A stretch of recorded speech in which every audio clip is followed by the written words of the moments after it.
Во чест на 24 мај, денот на сесловенските просветители, општина Гостивар викендов организираше средба и свечена вечера со пензионираните просветни работници од македонските паралелки во гостиварските училишта. Средбата се искористи за евоцирање на спомени, разговори околу воспитувањето и едуцирањето на децата, некогашните и актуелните состојби во образованието. Пензионираните наставници, професори и учители ја поздравија ваквата иницијатива, која потекна од градоначалникот Арбен Таравари. Да ви кажам искрено, позитивно сме изненадени и почестени што ете една иницијатива од градоначалникот стана стварност, што сме поканети врз основа на тоа што сме го дале како мина труд порано, и јас сум изненаден во позитивна смисла во целата оваа тука атмосфера. Толку убаво се дружиме, си разменуваме мислења и мислам дека уште поубаво ќе биде кога градоначалникот ќе ја реализира неговата замисла за заедничко чествување идната година заедно со колегите албанци и турци, и мислам дека со таков шекор Гостивар ќе застане на вистина на едно скалило за почит не само од просветарите, туку и од сите граѓани. Уште еднаш им благодарам на сите што организираа, посебно на градоначалникот Таравари, и се надевам на уште посвечени и поубави средби. Да се заблагодариме на честа што ни ја приредија, нашиот градоначалник, на просветните работници кои што заминаа во пензија по повод големиот празник 24 мај, денот на словенските просветители, браќата Кирил и Методи, кои што не се само да речеме просветители, туку создаватели на првата словенска азбука глаголица.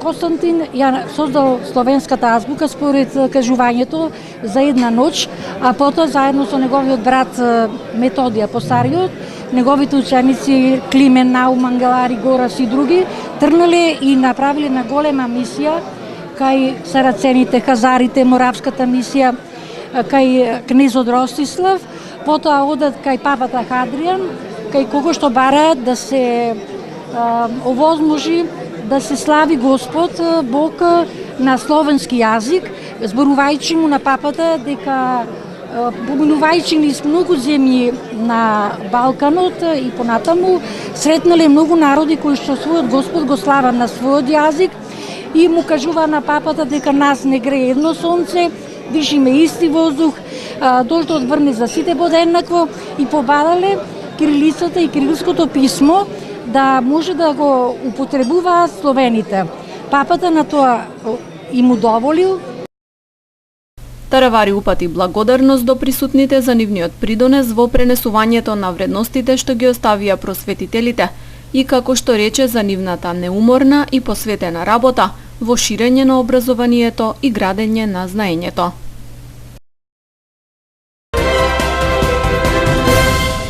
Повредено 5-годишно девојче вчера во сообраќајна на незгода во Гостивар. Незгодата се случила на улица Живко Брајковски, при што патничко возило Шкода Октавија со охридски регистарски таблици, управувано 48 годишен стружанец, удрило во девојчето пешак, пошто тоа со медицинско возило пренесено е во Гостиварската општа болница за укажување на лекарска помош. Извршен е комплетен увид и се утврдува причината за сообраќајката, околностите во кои се случила и друго, информираат од СВР Тетова. Во полицискиот билтен регистрирани и неколку физички напади. Вчера во 7 часот и 30 минути, 27-годишник од Гостиварско Чегране пријавил дека истиот ден, 10 минути предходно, на добиточниот пазар во Тетовско Боговиње, физички бил нападнат од 3 лица од Мала Речица. 39-годишник од тетовското село Стримница пак, вчера вечер околу 23 часот и 50 минути, пријавил дека неговиот 15-годишен син физички бил нападнат од 36-годишен сопственик на угостителски објект од истото село. Нападот се случил околу 21 часот пред угостителскиот објект. Ноќта на 26 мај 10 на минути по полноќ во СВР Тетово било пријавено дека на улица Борис Кидрич во Тетово, пред угостителски објект, било забележано машко лице кое лежело на улица и имало повреди. Набрзо лицето е пренесено во Тетовската клиничка болница и утврдено е дека станува збор за 43 годишен тетовец. Според неговото кажување, тој бил физички нападнат од неколку непознати лица и удрен со тврд предмет по главата. Во сите случаи на физички напади се преземаат мерки за нивно расчистување, велат од Тетовската полиција. 630 планинари од 7 земји го искачија Титов врв во рамки на 38-то традиционално искачување на највисоката точка на Шарпланина, што се случи викендов. Сите тие ја поминаа вакувска патека долга 14 километри, со висинска разлика од 1047 метри. Организаторите Планинарскиот клуб Љуботен информираа дека сите планинари кои се искачија на Титов врв безбедно се вратиле на Попова шапка. Долж патеката биле поставени 3 пункта, како и 5 медицински лица кои не регистрирале ниту еден проблем кај планинарите. Иако имало снег на 3 места, истиот не бил проблематичен за движењето на луѓето. Планинарскиот клуб Љуботен постои веќе 94 години, при што зазема значајна улога во развојот на планинскиот туризам и поставување на планинската инфраструктура на Шарпланина. Во календарот на активности на клубот најзначајна е манифестацијата искачување на Титов врв, која се организира по 38 пат. Започнува да се организира во 1980 година како меморијално искачување по повод на до тогашниот починат председател Јосип Броз Тито на Југословенската република. Од тогаш понаваму голем број на планинари од сите страни на Балканот, а и последниве години од европските земји, од сите возрасти и по секакви временски услови, последниот викенд на месец мај доаѓаат во Тетово и присуствуваат на овој мощен значаен настан не само за Тетово, туку и за целата земја. Организацијата има особеноста на овој настан е знак на препознавање на ПК Љуботен. Во текот од изминативе 37 искачувања на Титов врв среќаваме бројка од 24.607 искачени планинари. Настанот е дел од кампањата ЕУ за тебе, организирана од делегацијата на Европската унија по Скопје, која има тематски пристап и истакнува важноста од одржување на чиста животна средина, како една од клучните политики на Европската унија и приоритетни сектори и области во кои инвестира унијата. Овогодинешното искачување Планинарски клуб Љуботен го посветува на сега веќе за жал починатиот професор доктор Љупчо Меловски, кој беше доаѓен на еколошката наука во државава, голем влюбеник и познавач на Шарпланина, борец за заштита на животната средина и безрезервен поддржувач на активностите на клубот. Новитет при искачувањето е започнување со работа на апликација за мобилни телефони, со која планинарите можеа да вршат препознавање на биолошката разноликост додека пешачат кон Титов врв. Апликацијата е направена од членови на Истражувачкото друштво на биолози студенти и Македонско еколошко друштво. Со таа апликација може да се направи скенирање на некое цвеќе, например, и потоа се добива информација за каков вид растение станува збор. Во текот на дводневната манифестација на Попова шапка се одржа екоакција за чистење на фрлен смет, надпревар во местење шатори, трибина за младинското учество во планинарството и други активности. Вечерва од полноќ нафтените деривати ќе се продаваат по пониска цена. Според одлуката на Регулаторната комисија за енергетика, на полноќ бензинот ќе се продава за 1 денар поевтино, додека дизелот за 2 денари. Така на полноќ Супер 95 ќе се продава за 71 денар за литар, Супер 98 за 73 денари, додека дизелот ќе чини 64 денари. Новите цени на горивото ги утврди Регулаторната комисија за енергетика врз основа на новата методологија. Председателот на ДПА Мендух Тачи на традиционалната ифтарска вечера по повод светиот месец Рамазан одржана во Тетово. Пред своите симпатизери во својот говор, истакна дека на ДПА како партија успеа проектот членство во Македонија во НАТО, кој како што рече, целосно ќе се реализира на крајот од оваа година. Следна цел и приоритет на ДПА е обединување на сите политички структури кои се одвоили од оваа партија, а со самото тоа создавање на силна ДПА и нејзин настапно и одлични резултати на следните парламентарни избори. Резултатите од последните претседателски избори аргументираа дека нашата политичка партија се уште е силна партија, која успеа да опстане во овие тешки моменти. Проектот на ДПА до крајот на оваа година ќе се финализира, односно Македонија ќе биде полноправна членка на НАТО. Времето што ќе следи пред нас ќе биде време кога треба да ја заакнеме нашата партија, да се соединиме со одредени политички структури кои беа одвоени од нас и на наредни парламентарни избори да излеземе со силни капацитети, рече претседателот на ДПА Мендух Тачи. Тој истакна дека оваа година е многу важна и за албанците од регионот. Сите го чекаме моментот на финалниот договор меѓу Косово и Србија. Не треба за ова никој да биде загрижен, концептот е јасен. Косово е суверена држава и сите ние ќе одиме напред кон членство во НАТО и Европската унија, истакна Тачи.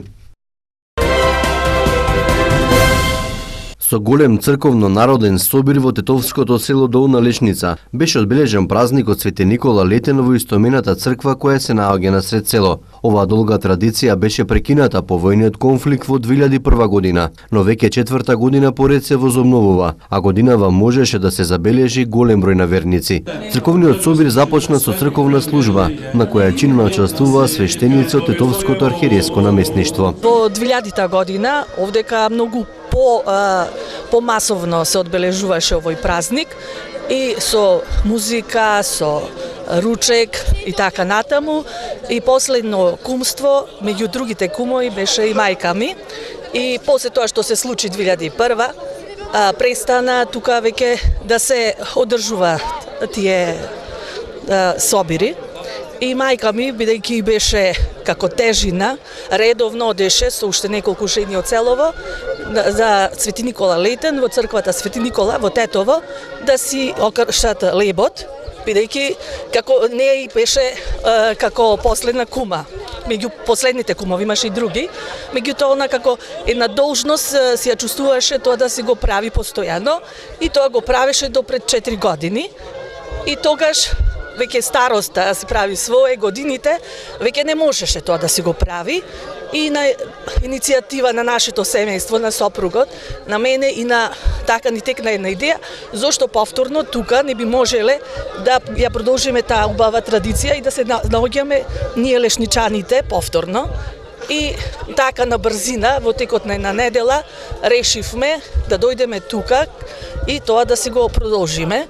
Неколку семејства дојдовме тука и бевме изненадени од гледката дека сепак, иако не сме доаѓале, колку толку селото се грижело за црквата, па кога имало паѓање на зидот го обновувале, тука тревата ја коселе редовно, тогаш јавивме колку што можевме на брзина да се организираме, да јавиме на неколку семејства за кои што имавме контакт и дојдоа.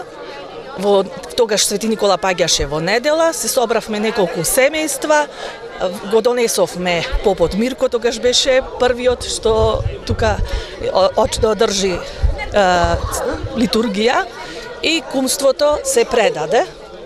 И сега од тогаш ние предадовме само на еден кум и наредната година тој реши повторно, како што беше порано, на тројца кумови да се продолжи традицијата и баш ме радува што секоја година се поголем е бројот на луѓето што тука доаѓаат и што е подобро и организирано.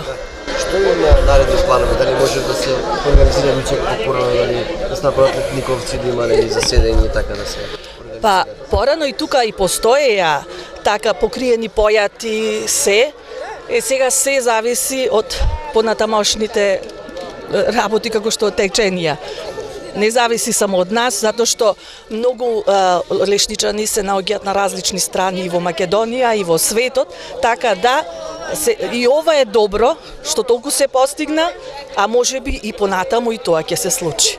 Селото Долна Лешница, оддалечено од Тетово околу 15 километри, се наоѓа во состав на општина Желино. Селото под падините на Сува гора е лоцирано на само неколку километри од општинскиот центар. Во него живеат само жители од албанска националност. Етнички македонци нема, тие веќе се одселени. Податоците говорат дека од тука последните семејства со македонско етничко потекло се одселени од крајот од 80-тите години. Како што поминувале годините, така и тие ги продавале своите имоти. Тука останала само црквата. Таа е водилка која сега веќе одселените жители, кои во Скопје, кои во Тетово, некои во странство, ги враќа повторно тука барем еднаш во годината да се видат, дружат, поразговараат и да се сетат на убавите спомени кои ги поминале тука во овој преубав крај од Тетовско.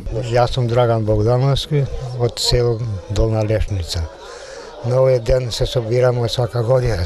Порано сме се собирали и сме ужесували од сите села доаѓале овде.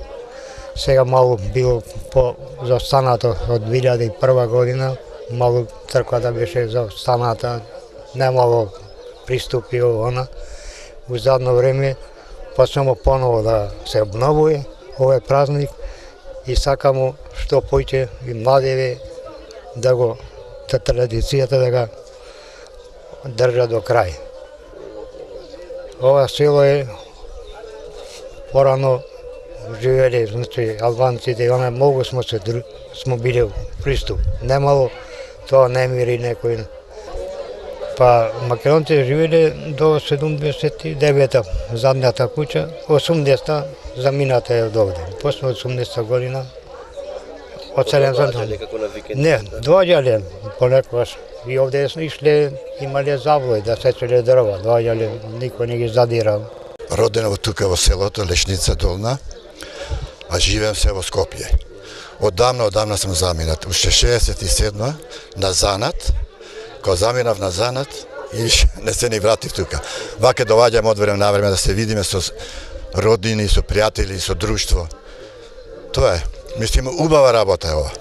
Ова да се обнови самата црква и како народ да се собереме, многу убава работа. Да. Знам дека во минатото имаше еднаш, се собравте, меѓутоа подолг период немаше тука, нели? Па имаше некој ова конфликт, кога беше некоја бојазност натака навака, ама мислиме дека нема врска тоа.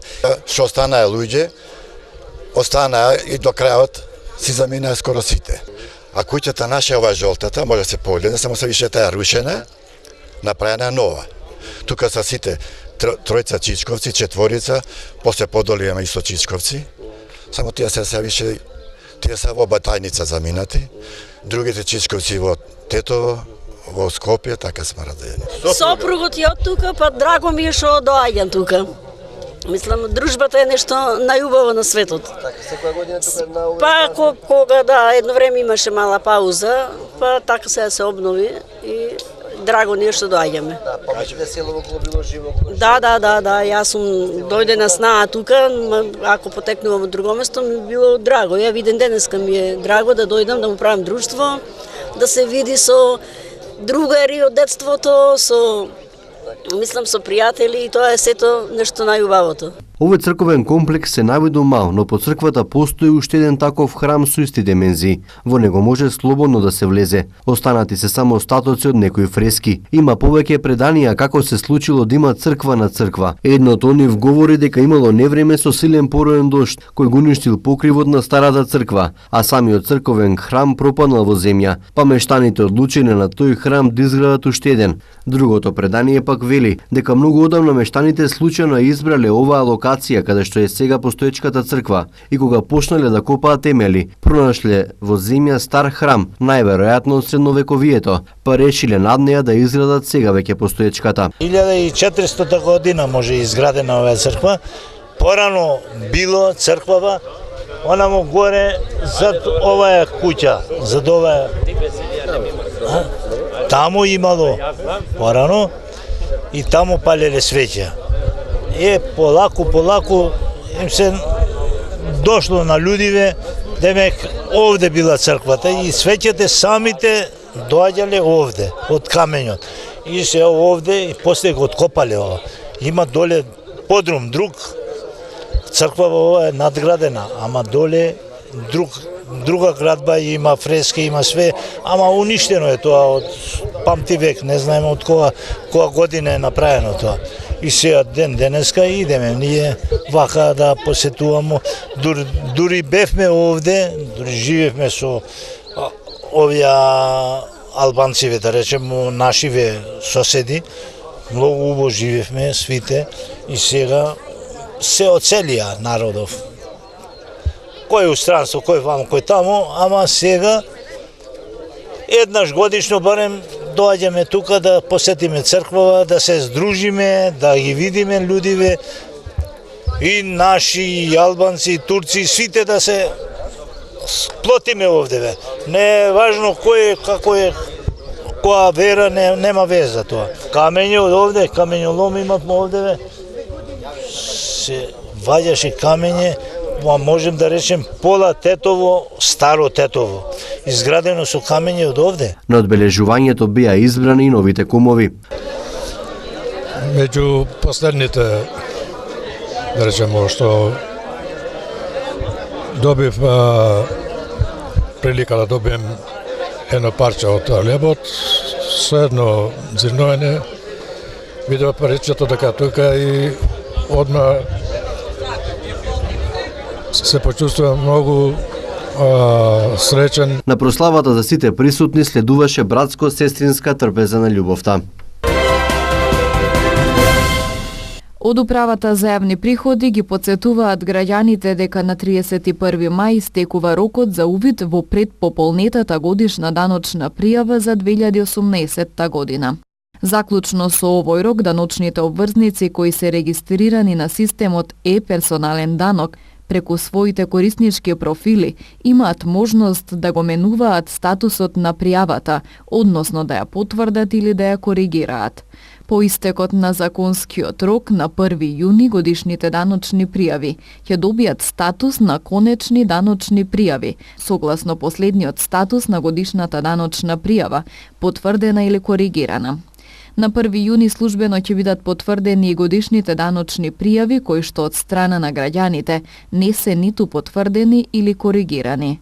Годишната даночна пријава која што граѓанинот ја коригирал, а добила статус на конечна даночна пријава, ќе треба да биде одобрена од службено лице на управата за јавни приходи.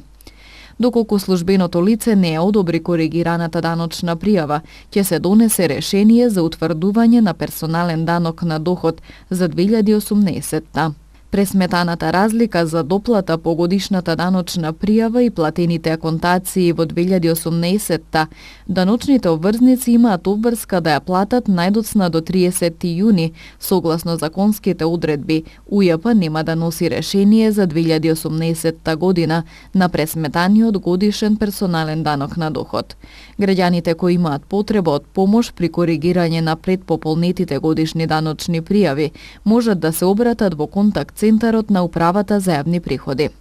Воедно од УЈП апелираат до граѓаните кои оствариле приходи, а се уште не се регистрирале на системот е-персонален данок, истото да го сторат во најкраток можен рок, имајќи ги предвид бројните придобивки на користењето на системот, меѓу нив и заштеда на време кое што досега даночните обврзници го губеа, чекајќи во долги редици пред шалтерите и во даночните канцеларии на УЈП.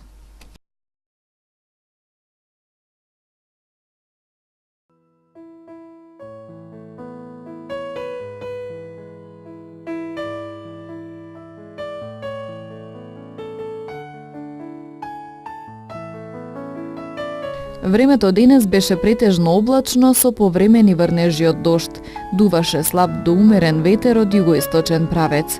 Температурата се движеше во интервал од 8 до 23 степени Целзиусови.